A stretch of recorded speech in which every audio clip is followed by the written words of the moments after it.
No, ez tényleg egy érdekes történet, ugyanis amikor a böker és a késekólók megállapodott egymással, akkor a böker küldött egy listát azokról a késekről, amiket érdemes lenne itthon bemutatni a magyar közönségnek.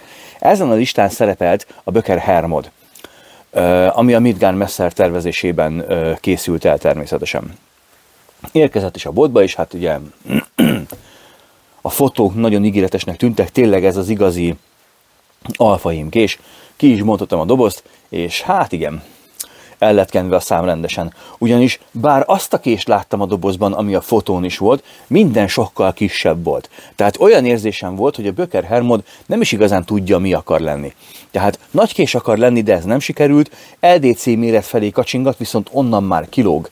Annyira vékony volt a markolat, látjátok a penge szélességet, ez a penge fotón nagyon szélesnek tűnik, egyébként nem annyira széles, mondhatnám, hogy számomra átlagos szélességű penge, és ehhez képest egy vékony markolat volt, ami elforgott a kezemben. Figyelem, kedves kés szakértők, nem szar a kés, egyszerűen engem nem talált el, nagyon nem talált el, úgyhogy mondtam is Attiláknak, hogy én ezt nem szeretném tesztelni, mert valahogy nem érzem a bugit ennél a késnél. Nálam kisebb kezű embereknél nyilván ez a probléma nem fog fennállni, de azért viccesen mondtam a fiúknak, hogy jó ez a Hermod, bicskának baromi jó lenne.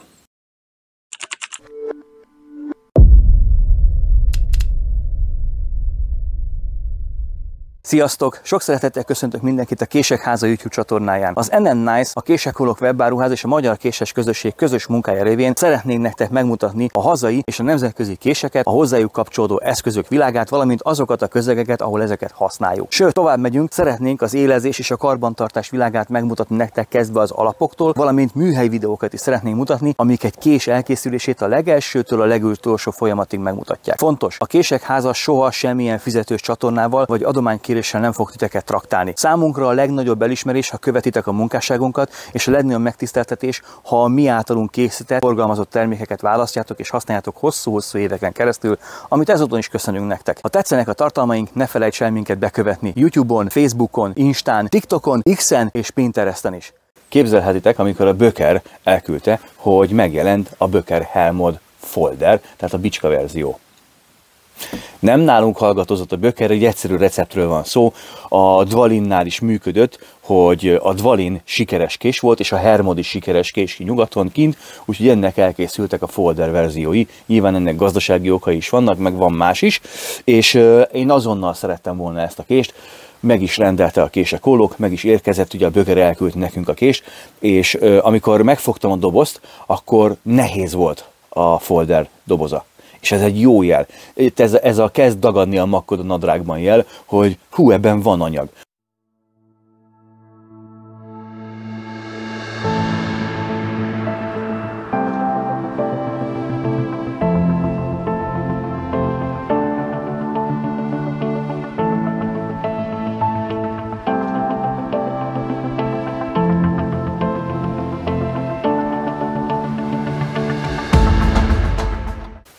Bazd meg! Hát srácok, na ez az az érzés, amit nem tudom, hogy biztos sokan átéltetek már, de aki esetleg nem. Na ez az az érzés, amikor beszakad a lélegzet, dobban a szív, könycsepp csorgod a szemszélén.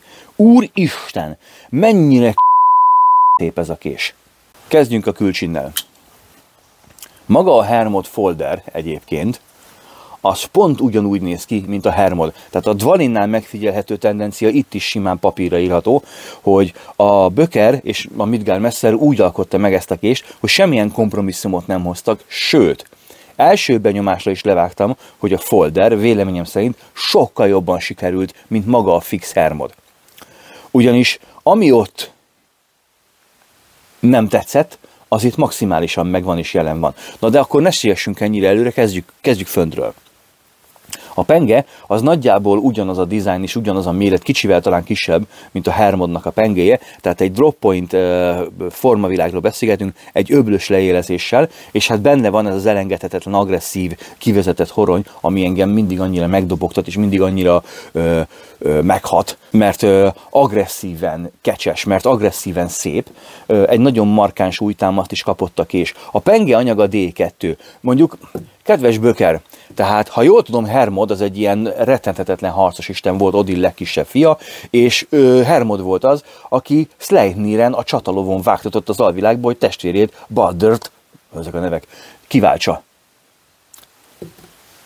Szerintem stílusosabb lett volna a Sleipnir acél, de nyilván ez most kicsit olyan én vagyok történet. Ennek ellenére D2-es acélról van szó, ami egy nagyon finom kőmosás kapott, tehát nem bevonatról van szó, hanem ahogy már a Dvanin formáját is vesszük alapul, egy kőmosott felületet kapott a kés. Az a luk is megvan, ami egyébként a fixen rajta van, itt igaz jóval szolidabban.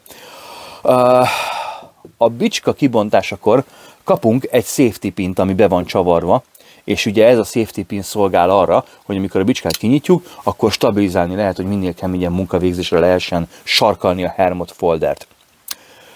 Az igazi szépség azonban egyértelműen a markolatnál kezdődik, és ez valami eszméletlen. Nem elég, hogy a Hermod összes vonalát át tudták ültetni, beleértve ezt nagyon agresszív és brutális törővéget is, de vastag is lett. Vastag, mint egy traktorgumi, ahogy az egyik MKK srác mondta. Vastag, mint egy traktorgumi. Vastag oldalpanelek, vastag spacer van közötte. Az alaplapok szintén mind egybecsiszolva, mindegyik kimintázva. Igazi CNC mestermű. Na és az a zsebklip. A Dvalin esetében dicsértem a zsebklippet, és volt kritika is ezzel szemben.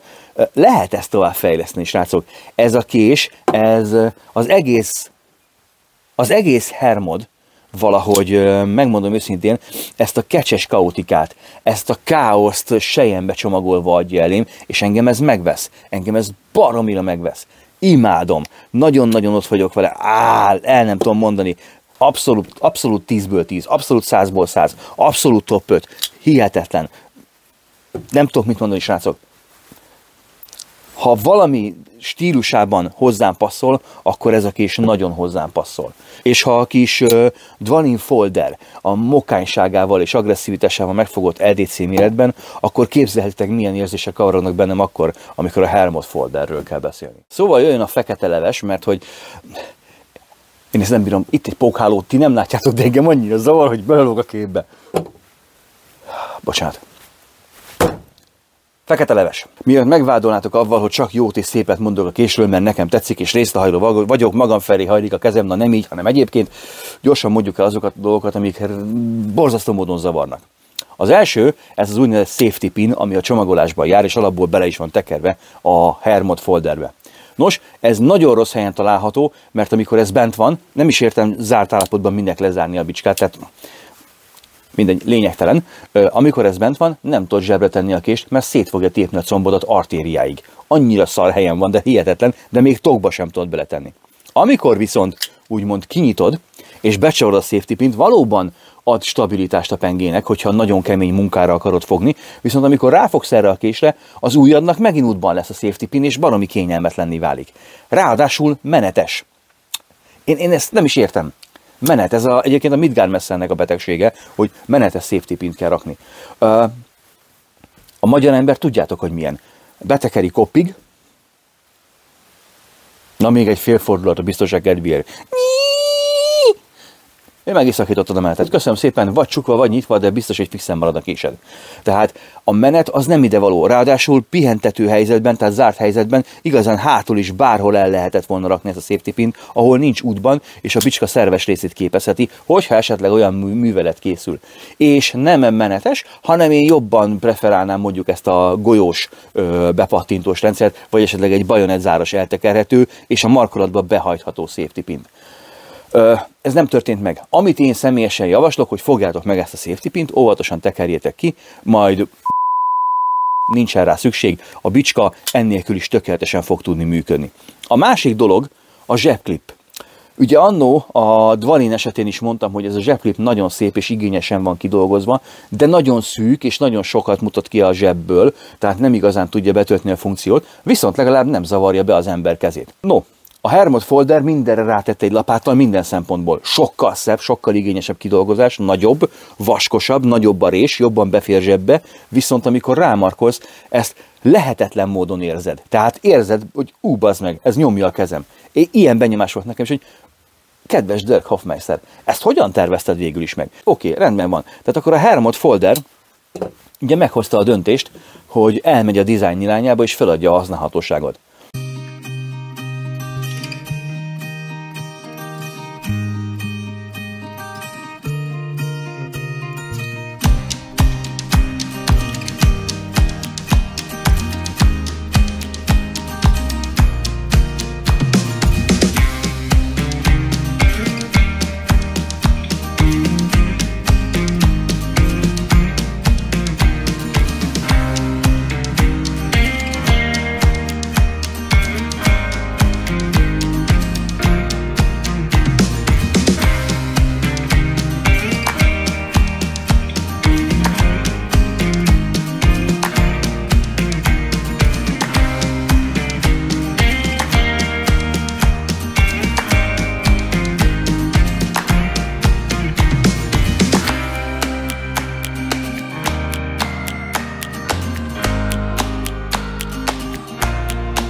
És a történetben a csavar itt lakik.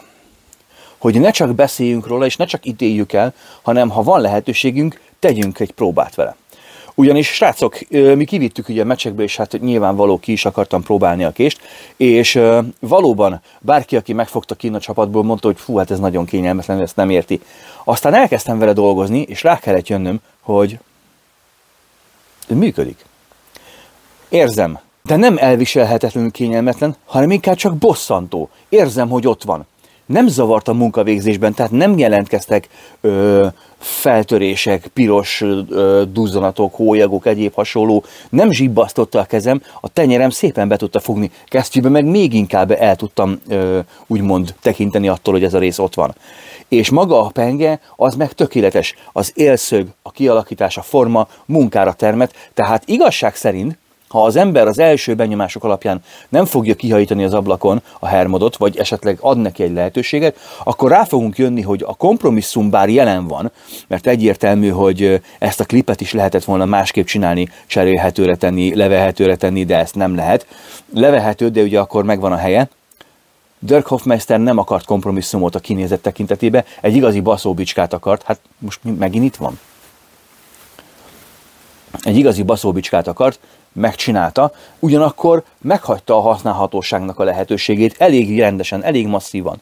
Ez a kés kinti közegben, erdei közegben jóval jobban használható egyébként, mint a kis Dvalin.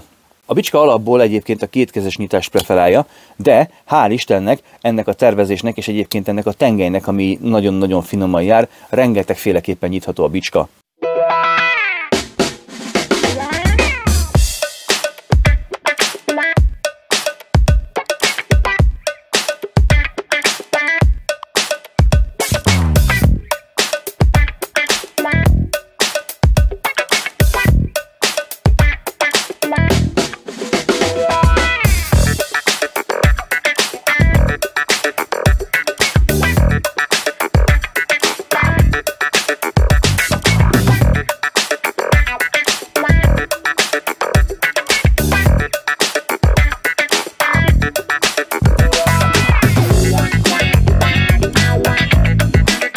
Hú, srácok! Megéltem azokat az embereket, akik mondjuk hozzám hasonlóan vélekednek a zsebkésekről, és hasonló lelki világgal vagy ízlésvilággal vannak megáldva. Én is, amikor megkaptam a Dvalint, akkor úgy gondoltam, hogy fú, megvan az, amit mindig magamhoz fogok venni. Ezt most is tartom, tehát a Dvalin nincsen száműzve erről a polcról, de egyértelmű, hogy a Hermod nálam beelőzi.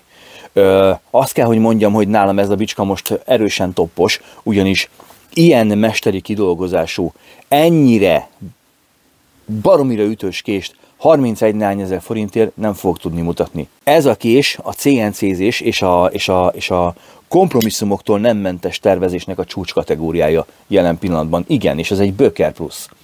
Ez a Midgardmessernek alapvetően, ez már egyébként megállná a helyét a Midgardmesser kollekcióban is. És hogy mit fog hozni a jövő? Hát srácok, szerintem amíg ez a Böker-Midgard páros, ez ennyire sikeres lesz, hiszen sikeres késekről beszélgetünk, sikeres tervekről beszélgetünk, addig biztos, hogy lesz folytatás. A Böker szerintem kitöltötte a megrendelő cetlit évekre a Midgardmessernek, Dirk Hofmeister megérzi a bugit rendesen, benne van a kezében, a lábában, tapossa azt a kort, mint én. Ebben a korban az ember nem csak sikeres szeretne lenni, hanem valamit maradandót szeretne alkotni, és igazából jó úton halad. Jó úton halad. Lehet, hogy a következő modell egy teljesen más stílus lesz. Lehet, hogy ez már nem fog engem eltalálni. Lehet, hogy Dirk Hofmeister túl fogja tolni a biciklit, és nem lesz annyira szép. De egyelőre, amíg ez a késes Polar Express ingázik a Böker és a Midgard között, nekem erre biztos, hogy bérletem van. Úgyhogy én egyértelműen letettem a voksom ez a vonal mellé, és számomra a Corona XR-ből most tényleg ez a kés. Mondom ezt úgy, hogy itt van mellettem a Dvalin folder, amit mai napig imádok. Srácok, ha tetszett ez a videó, akkor mindenféleképpen jöhet a like, nagyon szépen köszönjük. Ha még nem tettétek meg, iratkozzatok fel, és természetesen a jövőben is rengeteg videóval fogunk jelentkezni. Maradjatok velünk, találkozunk nem sokára. Sziasztok!